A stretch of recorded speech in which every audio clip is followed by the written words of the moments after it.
계시록 1장 20절의 말씀을 보겠습니다. 7별의 비밀에 대한 내용이 있습니다.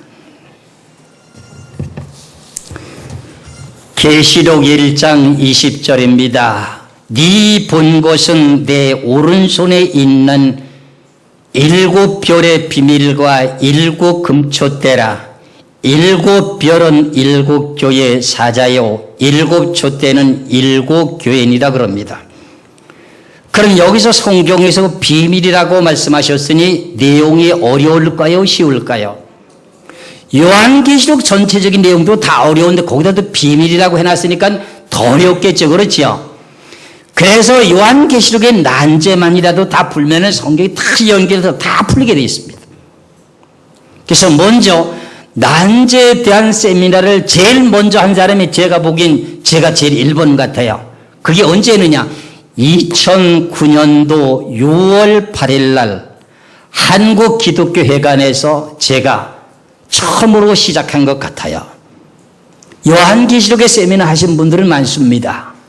요한계시록 난제 세미나를 한다고 하는 내용의 자체는 그렇게 여러분들이 들어본 일이 별로 없을 것입니다. 그때 저는 이렇게 세미나하는 방법도 잘 모르고 시간을 어떻게 정해야만 되는지도 모르고 해가지고 오전 9시에서부터 오후 그 세미나 장소에 문을 여는 시간에서부터 문을 닫는 시간까지 그대로 전체를 갖다가 강의하는 시간으로 잡았습니다. 그랬더니 9시가 다 됐어요. 9시에 시작하고 난 후에 마지막에 끝에 저녁에 오후에 9시가 되는데 난제 22장까지 다 풀지를 못했어요. 그래서 거기 앉아 계시는 분들이 좀 마지막에 그것을 좀 해달라고 청을 해가지고 사무실에 가서 이야기를 했더니 30분을 더 연장해줘가지고 지금 이렇게 하긴 했는데 다 못했어요. 그래도 충분하게. 그래서 이렇게 난제 세미나를 하는 분들이 별로 없습니다. 근데 여기 있거든요. 이거 누가 하시게 하는 거예요? 하나님이 하시는 겁니다. 제가 하는 것이 아니라 하나님이 하는 겁니다. 여러분들 잘 들으시고 7별의 비밀과 7 촛대라고 하는 7 촛대는 뭡니까? 계시록 1장 20절에 말씀하시기를 뭐라고 말씀하고 있습니까? 7 촛대는 7 교회요. 그리고 7별은 7 교회 뭐라고요? 사자라는 거예요. 그러면은 왜 교회가 7가지만 될까요? 여러 종류가 많을 거 아닙니까? 그렇잖아요. 소아시아 7 교회에 대한 내용만 바르게 정확하게 분별하면요. 우리가 구원을 받을 수 있는 내용과 구원을 받지 못하는 모든 내용을 다 할 수가 있습니다. 지금까지 요한계시록을 증거한다든가 아니면 계시록을 증거하지 않고 소아시아 7 교회에 접근하는 모든 내용 속에서 아직도 7별의 비밀과 7 촛대의 비밀에 대한 내용은 아직도 제가 들어본 일이 없습니다. 이 내용을 먼저 모세오경에서부터 하나님께서 출애굽기를 통해서 7 금초대를 만들게 되는데 7 금초대 마디마다 받침을 무슨 받침으로 하고 있습니까? 살구꽃 받침. 왜 살구꽃 받침으로 하셨는가? 이게 모세오경에서도 부터 성막에 대한 내용을 하나님이 가르쳐 줄 때부터 마지막 때에 소아시아 7 교회라고 하는 전 세계 7 종류의 교회가 있을 것을 미리 예언한 것이 7 촛대였습니다. 그런데 왜 살구꽃 받침을 했는가 하는 그 내용의 원인은 뭐냐? 이스라엘 백성들이 12지파가 아닙니까? 그렇잖아요. 레위 지파 가운데 아론이라고 한 대제사장이 있었습니다. 나머지 11지파들이 시기가 돼가지고 어떻게 해요? 하나님이 함께하는 사람이 왜 아론만 함께하느냐 원망을 하게 되니 하나님께서 모세를 통해서 이렇게 지시를 합니다. 모세야, 이스라엘 백성들에게 각 지파별로 이름을 써가지고 막대기 하나씩 지팡이를 하나씩 가져오너라. 그 시킵니다. 그러고 난 후에 레위 지파에게는 아론이라고 하고 이름을 쓰라고 이렇게 시킵니다. 그래서 각자 12지파에다가 지시를 했더니 12지파들의 책임자들이 어떻게 돼요? 지팡이 하나씩을 가져와서 이름을 다 썼습니다. 그러고 난 후에 그 지팡이 12개를 가지고 어디다가 놨어요? 지성소의 언약궤 옆에다가 두었습니다. 그랬더니 고이튿날이 돼가지고 12지팡이를 다 끄집어내고 나니까 한 지팡이에서 무슨 일이 벌어졌는가 했더니 살구꽃이 피고 살구꽃 열매가 맺혔습니다. 그것이 누구의 지팡이입니까? 아론의 지팡이에요. 예, 여러분들 잘 알고 계시네요. 그러면 아론의 지팡이에서 그 내용의 살구꽃이 피고 열매가 맺힌 내용의 의미가 무엇입니까? 나무 과일 중에 제일 먼저 열매를 맺는 과일이 무슨 과일입니까? 살구나무 열매입니다. 그 내용의 자체가 아론이라고 하는 대제사장이라고 하는 그분은 율법이라고 하는 내용은 장차 오실 내용의 그림자라고 했거든요. 아론은 누구에 대한 그림자였습니까? 예수님에 대한 그림자였습니다. 그러면 지팡이를 갖고 왔는데 살아있는 지팡이를 갖고 왔습니까? 죽어있는 막대기를 갖고 갔습니까? 죽어있는 막대기에서 무슨 일이 벌어졌습니까? 살구꽃이 피고 살구꽃에 열매가 맺혔습니다. 그래서 예수님이 오셔가지고 결과적으로 죽은 지 3일 만에 부활하셨습니다. 그렇죠? 그러면 그 내용의 상징이 구약에서부터 모세 오경에서 성막에서부터 벌써 이루어진 내용입니다. 그런 내용을 우리들에게 가르쳐주고 있습니다. 그래서 결과적으로 촛대가 결과적으로 몇 개였습니까? 7개였습니다. 거기다가 받침마다 무슨 받침을 해요? 살구꽃 받침을 하는 겁니다. 그래, 그것을 노수로 합니까? 금으로 합니까? 금으로 했습니다. 전혀 변치 않고 그대로 이루어질 사건이 이어집니다. 그 내용을 지금 말씀하는 내용이 7별의 비밀 중에 7 촛대에 대한 비밀이 됩니다. 그리고 예수님이 죽으시고 난 후에 하늘나라로 올라가시고 난 후에 성령을 보내주신다고 약속하셨던 내용대로 성령을 보내주셨습니다. 그렇죠? 마가다락방에. 그 성령을 받고 시작된 교회가 무슨 교회입니까? 소아시아 7교회, 에베소 교회, 서문화 교회, 보가모 교회, 라우디아 교회, 사대 교회, 그 다음에 필라델비아 교회, 그 다음에 무슨 교회요? 두아디라 교회. 이렇게 해서 7교회가 만들어지지 않습니까? 그게 7 촛대 아닙니까? 그게 7 촛대의 비밀이었습니다. 그래서 결과적으로 그런 7별의 비밀은 뭐냐요? 각 교회들마다 하나님께서 7별의 비밀이라고 했으니 에베소 교회라고 하는 교회가 결과적으로 처음에는 행위도 잘하고 수고도 했고 인내도 하고 악한 자들을 용납지 않고 거짓 선지자를 잘 분별해내고 결과적으로 바르게 신앙생활을 열심히 했던 에베소 교회인데 책망할 내용을 지적하기를 처음 사랑을 버렸다고 이렇게 말씀하고 있습니다. 처음 사랑이라고 하는 게 뭡니까? 처음 신앙생활을 할 때 맨 첫 번에 네가 행위와 수고와 인내를 알고 악한 자들을 용납지 아니한 것 같이 자칭 사도라는 거짓 사도를 구별해내면서 진실하게 참되게 사역을 잘 감당했다는 겁니다. 그렇죠? 그런데 결과적으로는 에베소에게 처음 사랑을 버렸다고 하는데 사랑이라고 하는 내용이 크게 나누게 되면 무슨 사랑으로 나눠져 있습니까? 하나님의 계명을 지킨다고 하는 하나님의 사랑, 사람의 계명을 지키는 사랑, 세상을 사랑하는 사랑, 이 세 가지가 있습니다. 그 중에 에베소 교회는 시간이 점차적으로 지나면서 문명이 발달되다 보니까 세상을 도주하고 사랑했다는 겁니다. 거기서 결과적으로 문제가 생겨서 너희 처음 처음 사랑을 버렸으니 그러므로 어디서 떨어진 것을 생각하고 회개하여 처음의 행위를 가지라. 만일 그리 하지 아니하고 회개치 않으면 내가 네게 임하여 네 촛대를 그 자리에서 옮긴다는 겁니다. 그리고 생명나무 과일을 먹지 못하게 한다는 겁니다. 그럼 천국에 못 간다고 하는 뜻이 아닙니까? 근데 예수만 믿고 구원받아서 하늘나라 생명체 이름만 기록되면 나 천국 간다고 하는데 저는 아무리 성경을 봐도 그렇지 않습니다. 에베소 교인들이 결과적으로 예수를 그리스도를 믿고 다 하늘나라 생명체 이름이 기록된 사람들 가운데 첫사랑을 잊어버렸다는 겁니다. 물론 이 내용은 목사인 별에다가 대한 내용의 7별에 대한 내용의 비밀의 말씀이라고 할 수 있습니다. 제가 이 소아시아 7교회를 다 이렇게 전하자면 시간이 상당히 많이 가기 때문에 7별의 비밀이라고 하는 이 내용의 말씀만을 증거하겠습니다. 그러면 계시록에는 비밀이라고 하는 내용이 크게 4가지가 있습니다. 첫 번째 비밀이라고 하는 내용이 오늘 계시록 1장 20절에 있고요. 이것이 7별의 비밀이 있고요. 그 다음에 계시록 10장 7절에 가서 7울의 비밀이 또 있습니다.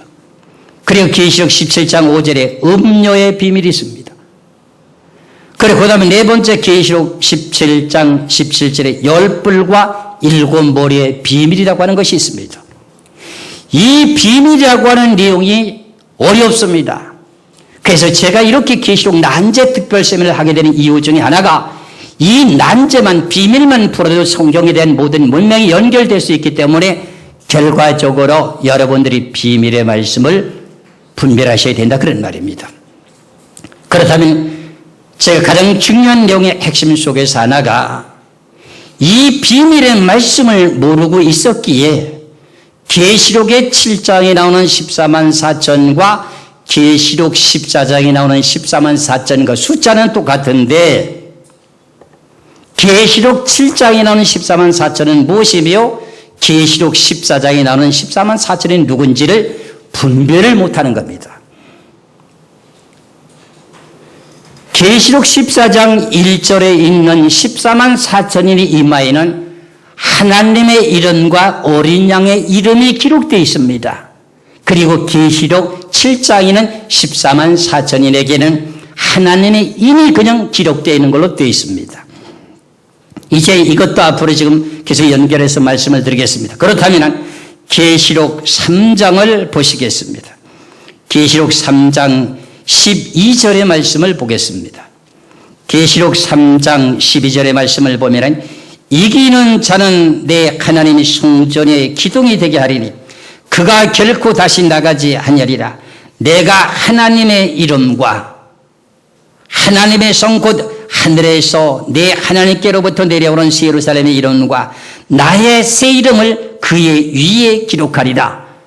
그럼 이 빌라델비아 교회를 보고 하신 소리인데요. 빌라델비아 교회라고 하는 교회는요, 한문이 활짝 열려져 있고 너는 천국 가는데 문제가 없다고 되어 있습니다. 어떤 것도 책망받은 것이 없습니다. 칭찬뿐입니다. 그런데 이 빌라델비아 교회에게 7별의 비밀이라고 한 내용 가운데 그 7별의 비밀인 빌라델비아 교회 사자에게 하나님께서 주시는 비밀이 뭐냐면 하나님의 이름을 이마에다 기록한다는 겁니다. 그리고 나의 새 이름, 예수님의 새 이름을 이마에다 기록한다는 겁니다. 그럼 이 내용의 말씀의 뜻이 무엇인지를 깨달아 보시면 됩니다. 그러면 계시록 7장의 14만 4천과 계시록 14장 14만 4천인가 어떤 내용이 다르다고 하는 내용을 분별할 수가 있습니다. 그럼 먼저 하나님의 이름이라고 하는 내용을 스가랴서 14장 9절의 말씀을 보겠습니다. 스가랴서 14장 9절의 말씀을 봅니다. 여호와께서 천하의 왕이 되시리니 그날에는 여호와께서 홀로 하나이실 것이요. 그 이름이 누구의 이름이요? 하나님의 이름이지요. 하나님의 이름이 홀로 하나일 것이며 홀로 하나면 무슨 뜻입니까? 왕이란 뜻이지 않습니까? 나 외에는 다른 사람이 없다는 뜻이지 않습니까? 그렇잖아요. 그러면 계시록 3장의 12절에는 하나님의 이름을 빌라델비아 교회 사자에게 기록한다고 했으니까 무슨 뜻이라는 겁니까? 왕이라고 하는 그 글자를 기록하겠다는 뜻입니다. 그러면은 계시록 3장의 12절에 그 다음에 나의 새 이름을 그 위에 기록하리라. 나의 새 이름, 예수님의 새 이름이잖아요. 예수님의 새 이름이 무엇입니까? 예수님의 새 이름이 뭐예요? 유대인의 왕입니다. 예수님이라고 하는 분은 우리들의 죄를 대속하기 위해서 오신 내용의 뜻이 예수님입니다. 다시금 예수께서 재림하십니까? 아니면 예수 그리스도께서 재림하십니까? 예수님께서 재림한다고 하면 그건 틀리는 겁니다. 두 번째 임하실 때는 예수 그리스도께서 오십니다. 요 내용은 이렇게 차이점이 있다고 하는 걸 아셔야 됩니다. 예수님이라고 하는 분은 결과적으로 우리들에게 말씀하시는 그 모든 내용 가운데 예수님이 빌라도 법정에 지금 고소를 당해서 신문을 받게 되게 됩니다. 신문을 받게 될 때 네 이름이 무엇이냐고 이렇게 물어보게 됩니다. 그랬더니 예수님께서 답변하시기를 나는 왕이라고 이렇게 답변하는 내용을 여러분들이 잘 알고 계실 것입니다. 마태복음 27장 11절의 말씀을 보시겠습니다. 마태복음 27장 11절입니다. 예수께서 총독 앞에 섰으며 총독이 물어 가로되 네가 유대인의 왕이냐? 이렇게 물어봅니다. 그랬더니 예수께서 대답하시되 네 말이 옳도다 하니 그랬어요. 예수님은 죄인을 구원하러 오실 때 초름은 예수였지만은 그분이 결과적으로 유대인의 왕이었다는 겁니다. 그 내용이 감춰졌던 내용이기 때문에 7별의 비밀이라고 하는 겁니다. 그럼 계시록의 1장 20절에 대해서 7별의 비밀 가운데 빌라델비아 교회 같은 경우에 내가 하나님의 이름과 나의 예수님의 새 이름의 이름을 빌라델비아 교회 이마에다가 기록한다고 했으니까는 그럼 빌라델비아 교회 사자에게 이마에 무엇이 기록되어 있습니까? 임금왕자 왕이라고 하는 것이 기록되어 있다는 뜻입니다. 그럼 여기서 이제 7별의 비밀을 풀었습니다. 그렇죠? 그럼 계시록 14장을 보시기 바랍니다. 계시록 14장 1절의 말씀을 보겠습니다. 계시록 14장 1절에 또 내가 보니 보라 어린 양이 시온산에 섰고 그와 함께 14만 4천이 섰는데 그 이마에 어린 양의 이름과 그의 아버지의 이름을 쓴 것이 있도다리죠. 그럼 이것이 계시록 3장 12절에는 하나님의 이름과 어린 양의 이름이라고 하는 내용이 여기에 이마에 14만 4천인에게 기록됐다는 것입니다. 그럼 이 내용이 뭐냐?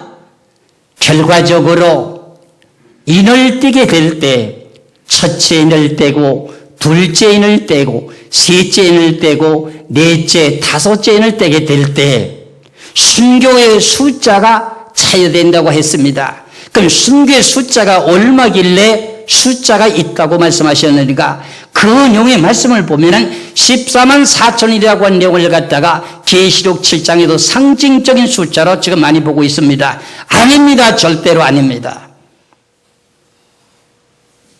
그러면은 먼저 계시록의 6장에 대한 여섯째 인에 대한 다섯째 인에 대한 내용을 한번 보시겠습니다. 계시록 6장 9절에서부터 11절까지 말씀을 봅니다.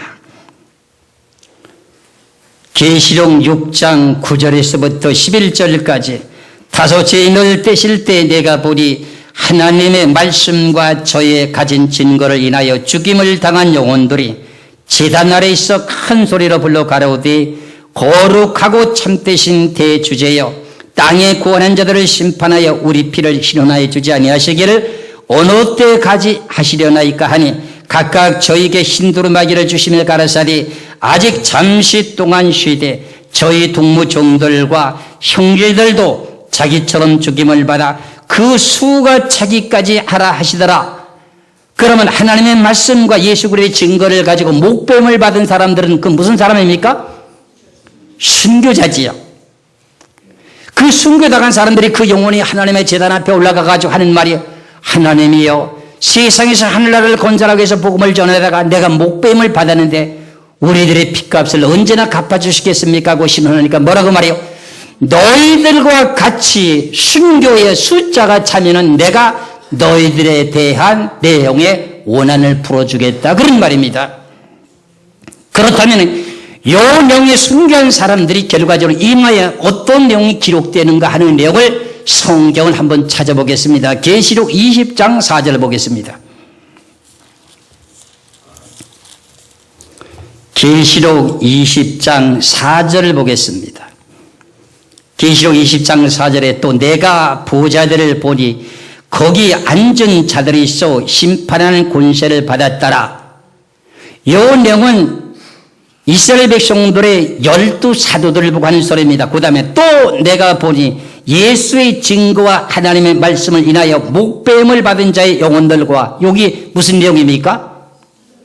계시록 6장에 다섯째 인을 뗐을 때 하나님의 말씀과 예수 그리스도의 증거를 해서 목배임을 받은 사람들이라고 했지 않습니까? 그렇죠? 그럼 여기에 초점을 한번 맞춰서 보겠습니다. 그럼 이 사람들이 어떤 사람이 되는가? 두 번째, 또 내가 보니 예수의 증거와 하나님의 말씀을 인하여 목배임을 받은 자의 영혼들과, 그 다음에 세 번째, 또 짐승과 그의 우상에게 경배하지도 아니하고 이마와 손에 그의 표를 받지도 아니한 자들이 살아서 그리스도로 더불어 천년 동안 뭐하리라? 왕노릇하리라. 그러면 이 순교한 사람들의 이마에 뭐가 기록되어 있어요? 왕이라고 하는 건요. 그럼 계시록 14장에 있는 시온산이라고 하면 하늘나라에 이 벌써 영혼이 가 있는 영을 말합니다. 그렇죠. 순교의 숫자가 다 차가지고 하늘나라 시온산에 올라가 있는 영이 14만 4천입니다. 근데 그 이마에 무엇이 기록되어 있다고요? 하나님의 이름과 어린 양의 이름이 기록되어 있다는 거예요. 그러니까 계시록의 1장 20절에 7별의 비밀을 풀었더라면은 계시록의 14장 1절에는 14만 4천인에 대한 내용을 갖다가 상징적인 숫자로 풀지 않았을 뿐만 아니라 정확하게 성경을 볼 수 있었다 그런 말입니다. 그래서 결국은 14장의 1절에서부터요 6절과 7절까지의 말씀을 보면 이 사람들은 처음 익은 열매라고 하면서 결과적으로 뭐예요? 예수님과 같이 첫 열매가 된 순교자라는 겁니다. 그것이 언제 가서 숫자가 차는가 했더니 앞서서 보았던 계시록 20장 4절에 가서 세 번째 또에서 뭐라 그랬습니까? 짐승과 그의 우상에 절하지 않고 짐승의 표를 받지 않은 사람들이 죽임을 당한다고 했죠. 그럼 이렇게 앞으로 7년 환란 가운데 짐승의 표를 받는 시대에 그때 죽임을 받아서 숫자가 찬다는 내용입니다. 그럼 아직 그 숫자가 남아있다는데 그 몇 명이 남아있는지 저도 모릅니다. 그럼 이렇게 요한계시록의 난제라고 하는 내용을 하나둘씩 풀어나가게 되면 결과적으로 어떻게 돼요? 그래서 14만 4천일이라고 하는 계시록에 대한 내용 속에서 14장 1절에 14만 4천인 숫자가 찼습니다. 이 사람들이 왜 이렇게 숫자를 차게 만드는가 했더니 하늘나라의 영원한 세계에 가서 하나님을 영원토록 섬기게 되는데 영원토록 섬기게 되는 내용의 비밀이 뭡니까? 하나님을 찬송하는 거지요. 우리는 구원받은 성도들이 하늘나라 가서 하나님을 영원토록 섬기게 되는데 그 내용의 비밀이 뭔지 아셔야 됩니다.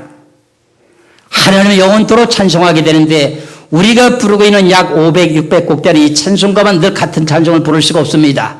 근데 14만 4천일이라고 하는 이 사람들이 새 노래를 만들어냈기 때문에 영원토록 부를 수가 있습니다.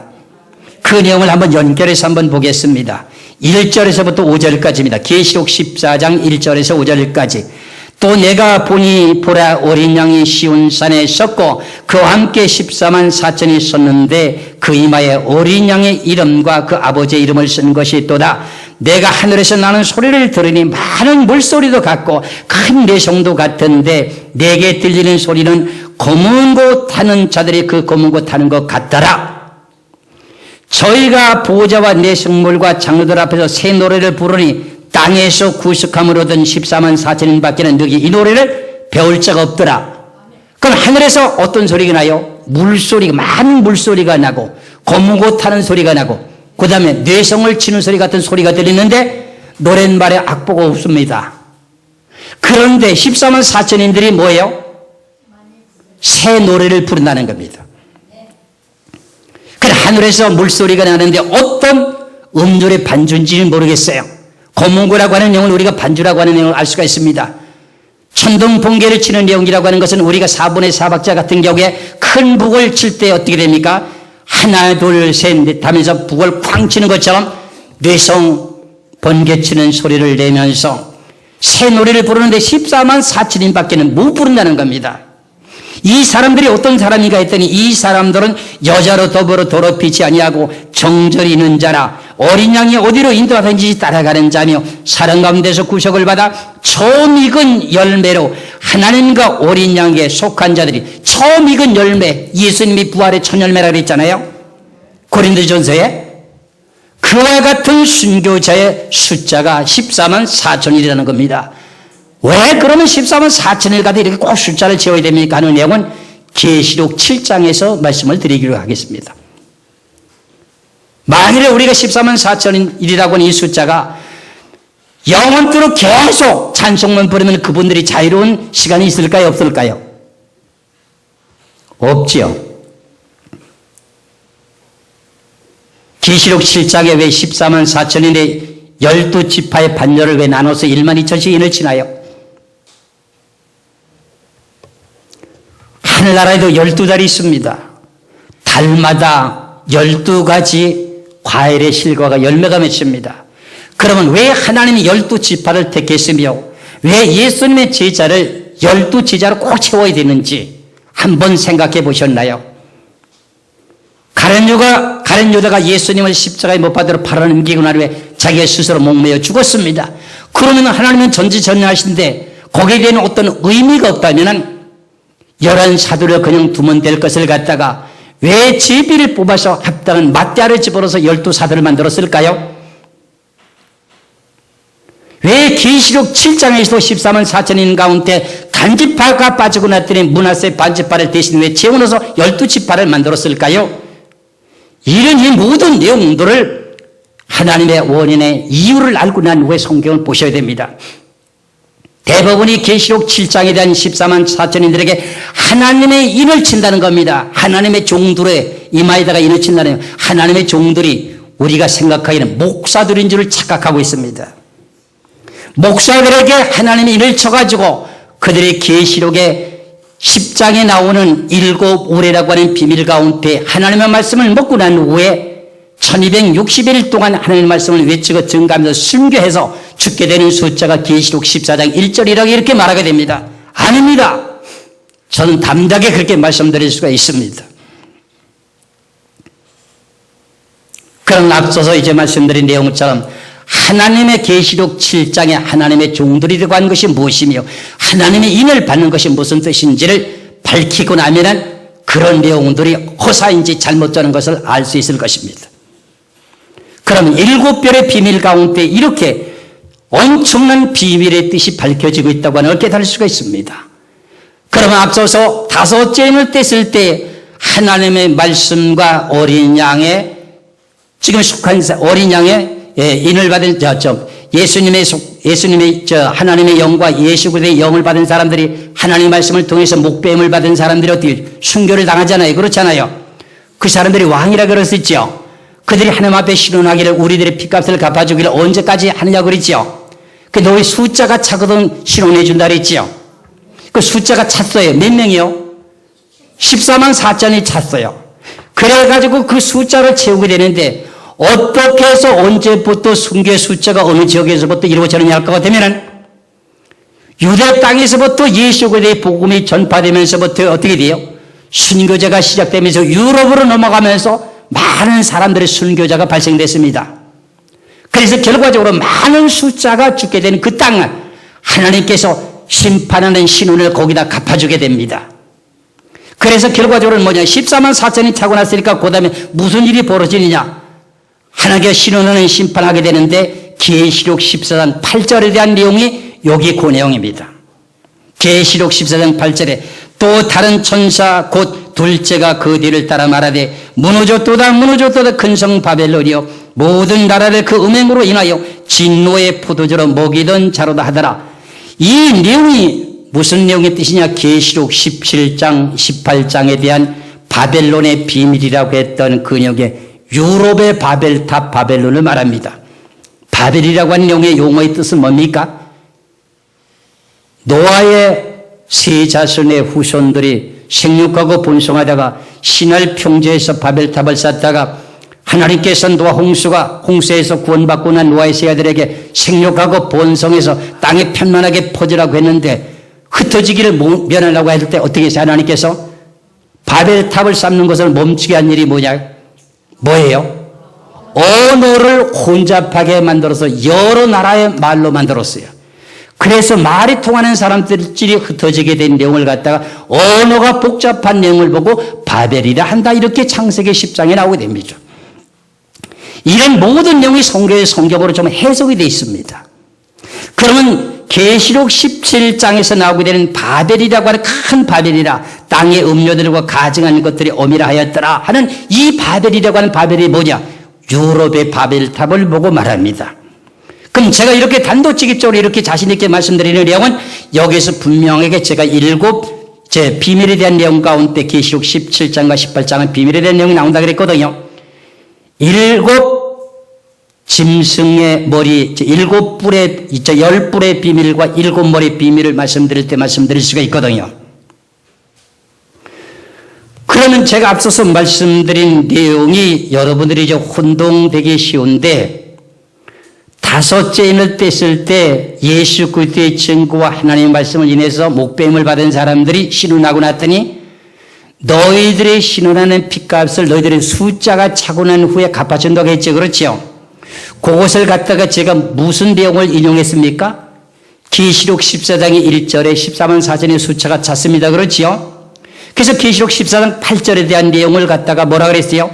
계시록 17장과 18장이라고 제가 말씀드렸어요.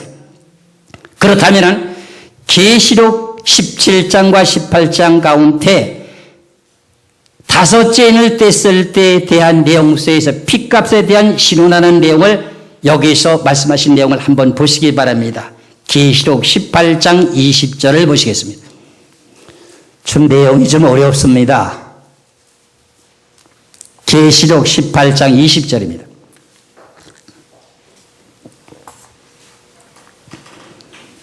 계시록 18장 20절에 하늘과 성도들과 사도들과 선지자들아 그들 인하여 즐거워하라.